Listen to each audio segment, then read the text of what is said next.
Hello and welcome to Critical Manufacturing's V8 launch event. Join the manufacturing data revolution. Today, we get one step closer to our vision to bring Industry 4.0 technologies and solutions to every manufacturer. But we've always done that through a very smooth combination of intelligence, automation, and operations. That is why we have released in the past solutions like Connect IoT, BI cards, experiment management, or augmented reality, just to name a few. With V8, we are releasing 3 new functionality blocks. One, which is material logistics, through which we are enlarging the scope of optimization and efficiency beyond the shop floor into the material logistics area. The second one, which is factory automation. With factory automation, we are one step closer to the lights of factories. And finally, an MES-enabled IoT Data Platform, which will be incredibly disruptive. But first, we need to talk about infrastructure and technology. Only a state-of-the-art framework is able to get us into Industry 4.0. And while cloud is one of such technologies, manufacturers are still quite reluctant in adopting pure cloud solutions.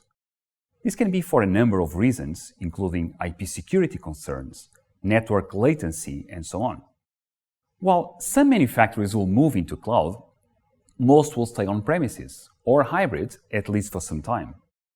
So what we're doing with CMV8 technology is that it is based on containers, and so it will allow both an on-premises with special advanced features to allow central installations running multiple sites, and cloud, being done fully cloud, hybrid, and mostly they will allow a transition anytime the manufacturing company is ready for that. So the first real functional block is material logistics. For many advanced manufacturing companies, a significant portion of the cost lies on material inventories. To expand Industry 4.0 from the shop floor into the material logistics areas allows us to reduce up to 25% in material procurement costs. It allows up to 10% in reduction of line stops and up to 40% in material stocks. The way we do this is that we optimize all the material flows, all the material transportations, and inventories at all the shop floor areas. So by that, allowing reliable planning and ordering of materials to find out the exact quantities and location of stock at a glance, and also to prevent any type of production line stops. So more details about this will be presented later. The second functional area is the area of factory automation. The area of robots, automatic guide vehicles or automatic intelligent vehicles, material handling systems, and so on are increasing at unprecedented speed. Particularly in the current pandemic environment, the automation of routine tasks increases workers' safety, and it also provides unique conditions to operate in very unfavorable environments. However, while companies are investing strongly in different areas of automation systems, they struggle to integrate, they struggle to orchestrate and control the overall set of automation tools in the shop floor.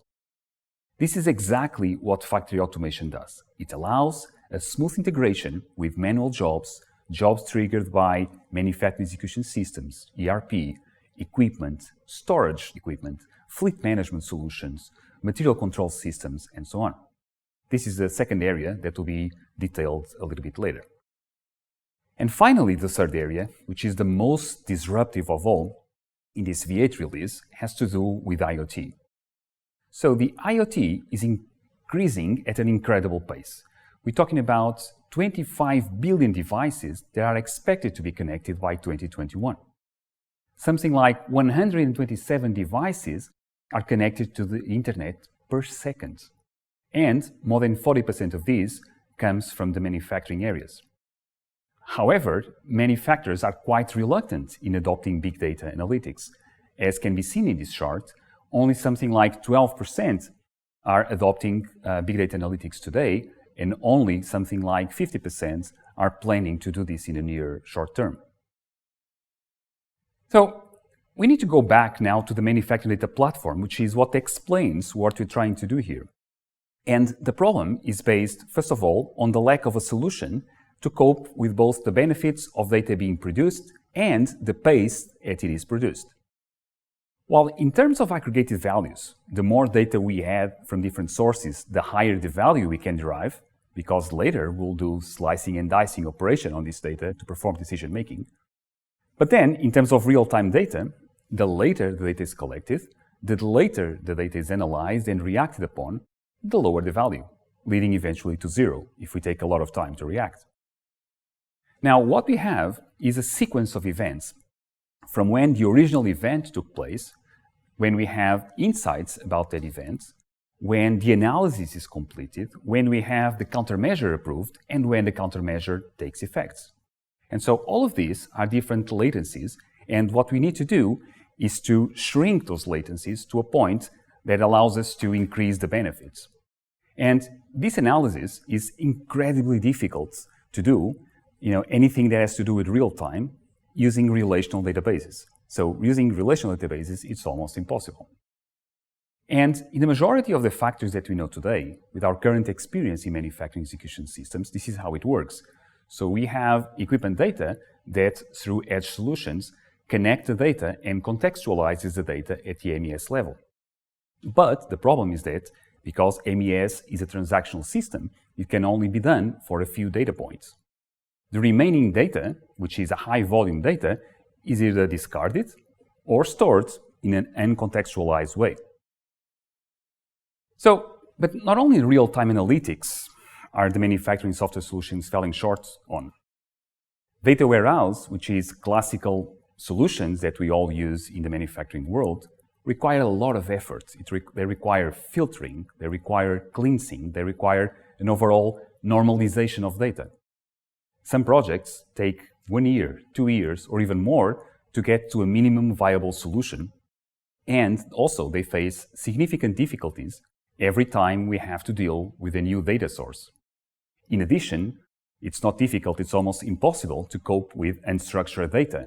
So equipment provides text files, images, maps, and so on, which are incredibly important for analysis, and these are very difficult to cope using traditional systems. But the holy grail of data analytics in manufacturing is artificial intelligence or machine learning. They allow learning from past behaviors and to infer, to predict the future. But predictive algorithms are incredibly data hungry and may require months or years of individual data points. One such example is maintenance. Predictive maintenance requires training data sets for months or years until we have all the data points coming from sensors, and then we also need additional data points coming from the maintenance activities. And only then we can come up with a model that is then used on real-time streaming analytics. Again, this is incredibly difficult, and only once we have a solution that can cope with both, we can move forward in this area. Well, the smartest analysts have figured it out already some time ago. MES is foundational, but isolated IoT data platforms fall short on expectations. So the future is that MES providers shall enhance their scope and include IoT data platforms in their offerings. Well, for critical manufacturing, the future is now. Critical Manufacturing's V8 includes a unique IoT data pipeline solution that is able to ingest huge amounts of information from different data sources, store, indefinitely if needed, data coming from those sources, broker the data in real time or batch to wherever applications need its data to produce the outputs. But more importantly is that these solutions are completely embedded with the MES. So more than complementary to the MES offering, the IoT data platform is truly synergetic. It ingests data not just from equipment, but also from MES, and it enriches the data points with MES contextual information in real time so that more valuable analysis can be done, and then make those data points available to any third-party application or solution later on. And also, all the outputs or triggers of this solution can also be shown at the MES level, closing the manufacturing data loop. Finally, and I think this is extremely important as well, is that technologies that are used in the system are not brand new. The solution is actually anchored in two widely proven technologies.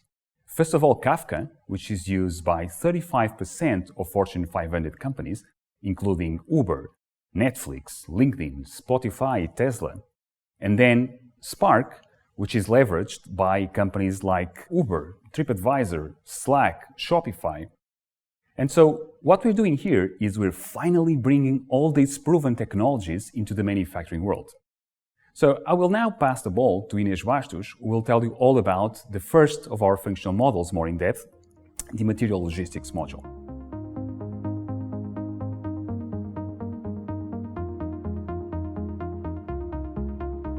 Hello everyone, thank you Francisco for the introduction. Now I will provide you an overview of the main drivers and benefits of critical manufacturing new module material logistics. When we talk about material logistics, we talk about the management and control of raw material since it is available on the warehouse until it is consumed on the shop floor. And to do so, there is the need to provide visibility over inventory levels, consumption throughout the production process, and tracking and transportation of the materials. This enables that the right materials are available in the right place and at the right time. And by providing the tools to do so, we enable to keep the production running. And to keep the production running, critical manufacturing main driver for the material logistics solution is the support for the materials transfer and supply. This unfolds the importance to provide inventory management and visibility throughout the entire value chain. And this means that raw materials are available not only just in time for the production process, but also that material shortages are prevented. MES is a key central source of information of real-time consumptions, available inventories, and resource picking and transportations. This means that having all this information centralized, processes can be streamlined and monitored. Critical manufacturing MES is a modular solution that covers key stages of production process value chain. Modules such as factory automation, ERP integration, and order management enables the creation of a collaboration between business processes. For example, factory automation module monitors and coordinates automatic guided vehicles. This enables a timely transportation of raw materials by coordinating the availability of transport resources and which route these resources should take. Material logistics provides available information of material flows, resources production requirements, and bill of materials. This means that the source materials are available to be transported to the shop floor just in time for the production process. On the shop floor, we can find several visual physical support tools for the control of material availability and stock, such as the Kanban. However, MES has information of material consumptions, when these have occurred and where, and this can trigger automatic replenishments and reduces material shortages. When materials are received, they can either be received on a central warehouse or in the production storage. This unfolds the need of a central source of information by coordinating the material availability. MES has real-time data that improves the communication, response, and transparency between upstream and downstream business areas, such as the production planning, logistics, and quality. These teams may have disconnected spreadsheets filled manually, and this creates data silos and decreases the value of information. To help to keep these teams up to date and aligned, Material Logistics has the information of when a production order will start and which are the material requirements. This unfolds the need of an accurate source of information of the inventories on the shop floor and the material consumptions. This enables to take an advantage to take preventive actions and to keep the ERP up to date. For the Material Logistics solution, MES Entities Model was designed in order to be aligned with ISA 95 standards. Material Logistics solution covers key processes to provide material availability and control. To define the routes to transport materials from the warehouse to the shop floor, material supply paths can be defined. It is possible to request a list of products and quantities, and depending on the customer process, a pick list can be created to select which materials to pick and also to track the transportation of the materials by creating a transfer order. Also, it's possible to create not only a transfer requirement for a bill of materials, but also to request parts for a maintenance activity. It is possible to select which materials will be picked by selecting an out-of-the-box business rules, such as the FIFO logic, and after selecting which materials to pick, it is possible to select a business rule to select by which sequence these materials should be picked. This enables to prevent unnecessary shop floor movements. When the material arrives to the shop floor, it is possible to confirm if the correct materials were delivered and in the right quantity. For all these actions that I've just mentioned, it is possible to define owners to keep track of processes and the required actions. The management of the floor life of moisture-sensitive devices can be performed by controlling the remaining floor life of the materials. When a material is stored, it can be sealed, or if it is in the production process, the counter can be running. By controlling the remaining floor life of the material, it is possible to minimize the scrap. For storage resources, it is possible to define inventory levels that enables the creation of automatic replenishment orders. For a storage resource, if the inventory level drops below the reorder point, an automatic order will be triggered. This enables to prevent material shortages by keeping a balanced inventory level. For storage resources, it is also possible to perform periodic inventories. I would like to thank you for your time, for being with me for this material logistics presentation, and now João Santos will explain you the factory automation functionalities.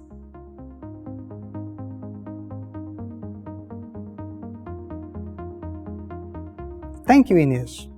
Hello, I'm here to introduce factory automation, a key element for smart factories and lights-off manufacturing, keeping our vision to make Industry 4.0 a reality for all manufacturers. It was designed to easily coordinate and supervise all kinds of applications and factory resources, like AIVs, material handling, and other transport systems. It is built using the already proven and mature technology from our equipment integration solution, Connect IoT, containing several integration points, allowing it to be highly extensible. It has a very customizable drag-and-drop workflow designer, allowing very fast implementation times, and all of that over software that is both cross-architecture and cross-platform. The high-level workflows are triggered by different events, generated by different players in the production floor, and will then be executed in the cloud, on-premises using edge devices, or even a combination of both of them.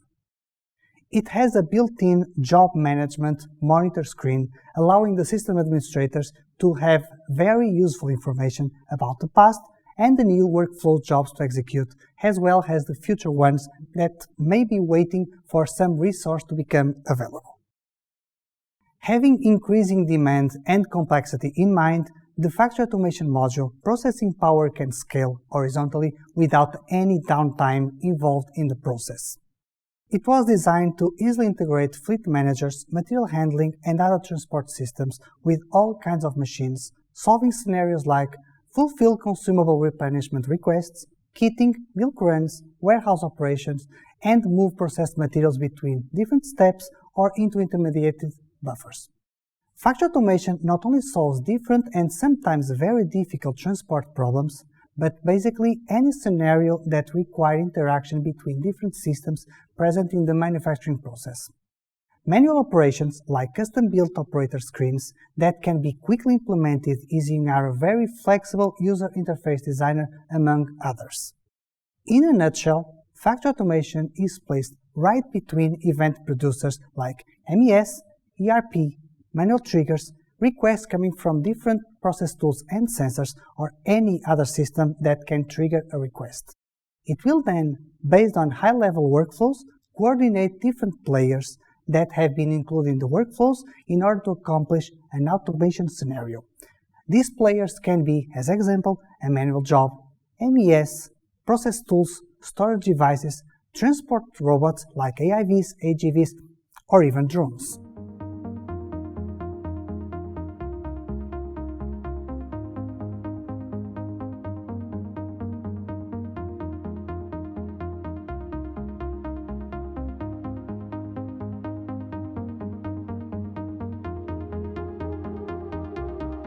With this factory automation module in use, your factory is one step closer to be Industry 4.0 ready.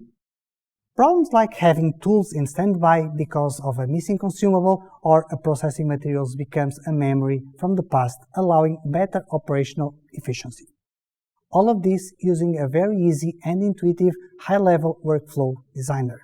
Now, I will pass the word to my colleague Ricardo Magalhães, who will present you our new IoT Data Platform. Thank you.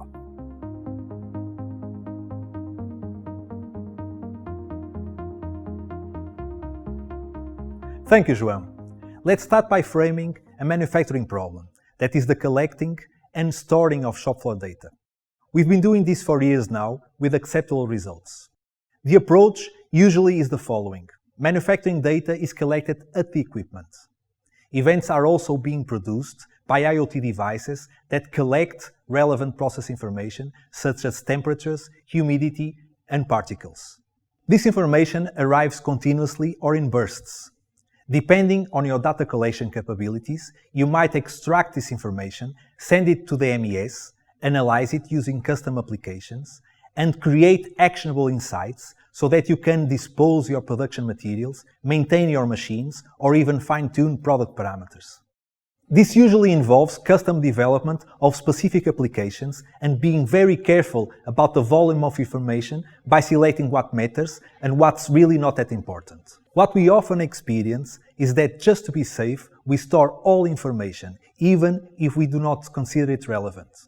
We store it with the context data that comes from the equipment or the IoT device. This often leads to big relational databases that start small but quickly become a nightmare to maintain and offer poor performance. When we try to control these databases, we often need to throw away data or keep it for a short period of time. Another way to solve this problem is to develop ETL processes that try to merge relevant incoming data. This opens more possibilities, such as reporting and monitoring. We now face three problems. The first one is that ETL processes must be custom-coded and mostly around generic information. It also depends on what information is available and when. An ETL process takes time to complete, and finally, when the results are available, it's often relevant for medium or long-term decisions and almost never for real-time actions. Depending on your manufacturing process, yesterday might be a long time ago. The second one is the scaling problem. Relational databases don't scale very well. When having performance issues, we either tune the underlying code, or when this is not an option, we add more hardware. We start by increasing memory, expecting the problem to go away. Then we try disk, and then CPU. Finally, we have nowhere to go unless we buy new hardware. Of course, we can divide data across multiple physical servers, but this only shifts the problem. The third challenge is storing unstructured data. It's quite common that manufacturing machines generate binary results, such as photos, wafer maps, or X-rays. Although unstructured, this information is important for process control. Sometimes the equipment vendor offers ways to analyze data, by, for example, using a pattern recognition software. Or we must find ways to store and give context to this information. This often requires a lot of effort and leads to one-of-a-kind solution. That being said, it was clear for us that we needed a new perspective in order to solve these problems. This new approach must be able to collect, store, analyze, and derive insights to improve business processes. All of this must be aligned with the vision of the factory of the future and the new challenges Industry 4.0 creates. Being IoT such a hot topic, there are several data platforms already in the market. So why do we need a new one? MES and IoT solutions coexist but rarely exchange data in real time. IoT and MES context information is available, very powerful, but difficult to correlate and often used in isolation. This way of using information only leverages a subset of possibilities. Just imagine how powerful IoT data becomes when enriched with MES context, or even MES data merged with IoT events. Joining MES and IoT data is in fact the way to go, and this is the challenge IoT Data Platform solves. By building a data processing pipeline capable of ingesting, brokering, processing, and serving manufacturing events, we can accommodate different workloads. This pipeline is composed of multiple layers, each one responsible for a specific function. The first layer is the ingestion. It guarantees authentication, consistency, and stamps each event with a timestamp and other system information. The next layer is the brokering. Here we store the events to disk. The broker also allows the next layer to fetch messages. This is one of the components that allows us to scale horizontally. The processing layer is responsible for treating the newly arrived events. This is where aggregation, automatic decisions, and intelligence takes place. In the processing layer, one event can create a new one, for example, a standard deviation of a process parameter. This can be used by another process app or passed to the next layer. Finally, the serving layer delivers events for visualization, can trigger alarms, or even write to a relational database.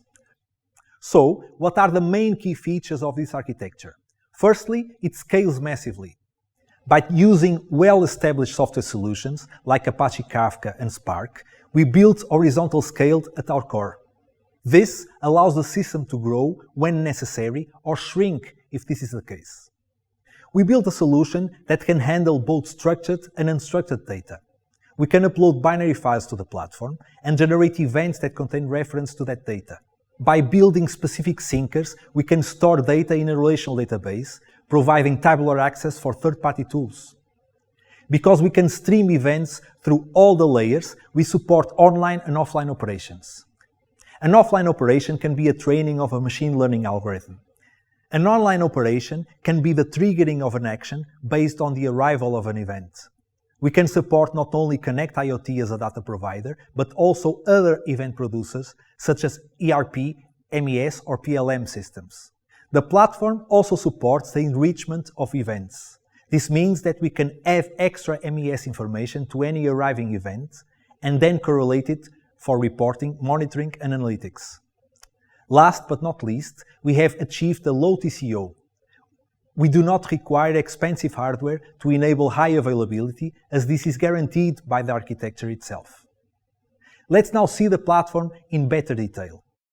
The ingestion layer is where the data providers send the events to. These events are then stored to disk. The brokering layer allows the next layer, the processing layer, to consume events at will. This is where the fun begins. The processing layer can divide the workloads into different kinds, stream or batch. We will see in a minute what this means. The results of these processing modes can then be routed to the previous layer or the next one, the serving output. This final layer is responsible for exposing the results using sinks, triggers, or alarms. As we now know, the processing layer can accommodate two types of workloads. The first workload is batch processing. A batch process is when we need to aggregate information over a specific period of time, let's say a day or a week. Examples of these workloads are data warehouse aggregation jobs, data mining, and machine learning processes. Usually, a batch will contain millions of records and takes time to complete. For example, a machine learning algorithm can process all the historical data of a specific equipment maintenance event and then use it to train a predictive maintenance model. But now, when we need to quickly react to an event, batch processing will not help us. This is where stream processing comes into play. A stream is just like a never-ending sequence of records. By using micro-batch processes that run, for example, every 2 seconds, we can build processing pipelines and use that information to create an if this then that rule to trigger reactions, or we can use the predictive maintenance model that was trained in the batch process as a real-time remaining useful life indicator for a manufacturing equipment. One other stream processing app is the MES Data Enricher. It adds MES context to the incoming events in real time. Now let's bring these stream and batch processing definitions to the data platform architecture. We can now see that the processing layer already has clear examples of batch and streaming workloads. You have the example of the machine learning app that uses a batch process to train a model and then uses that same model within a streaming app to make a prediction. We have also the MES Data Enricher. This process will receive newly arrived events in real time and adds MES context information. If the raw event of an equipment only contains the material name, by using MES information, the enricher can add product details, production step parameters, or any other MES information related to the original event. The raw event now becomes an enriched version of itself. By merging IoT and MES worlds, the enricher performs one of the most important tasks of this platform. Let's expand the architecture a bit more. We now see the MES on top as an event producer. We also see the metadata registry as part of the ingestion layer. This is necessary because we need to know the schema of the arriving event in order to validate consistency and process it. We have examples of the serving layer. You can sync events to CSV or JSON files. You can send the results of a batch aggregation to a relational database so that third-party tools, just like Power BI or Tableau, can read the results. By creating a workflow, you can trigger alarms, an MES action, like putting a lot on hold, or call an API of an external application. Data scientists can use notebooks such as Zeppelin or Jupyter to connect to our platform and test algorithms. To summarize, let's see some use cases for the IoT Data Platform. The immediate use of this platform can be a simple storage of an IoT data for later analysis. We've also seen that by using SQL syncs, we can stream any event in real time to a relational database. The results can then be used by third-party applications. You can also define a workflow to monitor a specific sensor and, if the value exceeds a threshold, trigger an email notification, stop an equipment, and schedule a maintenance activity. Using historical data to train a machine learning algorithm, you can deploy the model as part of a streaming application and react in real time to incoming events with intelligence. For more complex manufacturing scenarios, you can process equipment results in real time and adjust process parameters directly in the MES for the processed material or on the same equipment for the next material. The possibilities are endless. Thank you so much. I will leave you with a small video to help you visualize what I've just said. Manufacturers generate, collect and store huge amounts of data, but most cannot harness the insights to create value. To become relevant and actionable, data has to be refined, standardized and enriched with manufacturing contextual information for deep analysis. Generic IoT platforms alone cannot deliver the results manufacturers need.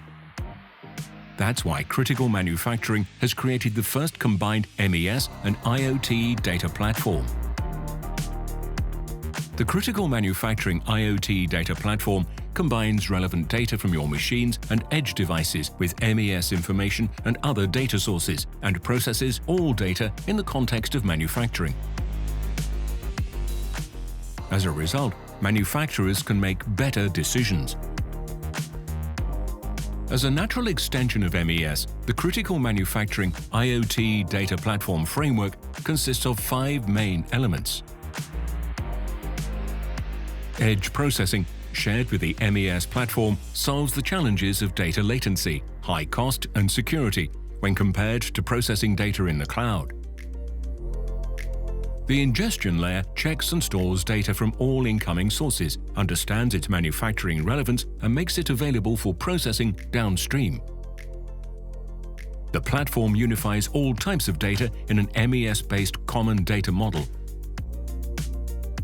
Leveraging the latest Apache Kafka distributed event streaming platform, real-time data is delivered to downstream applications for processing.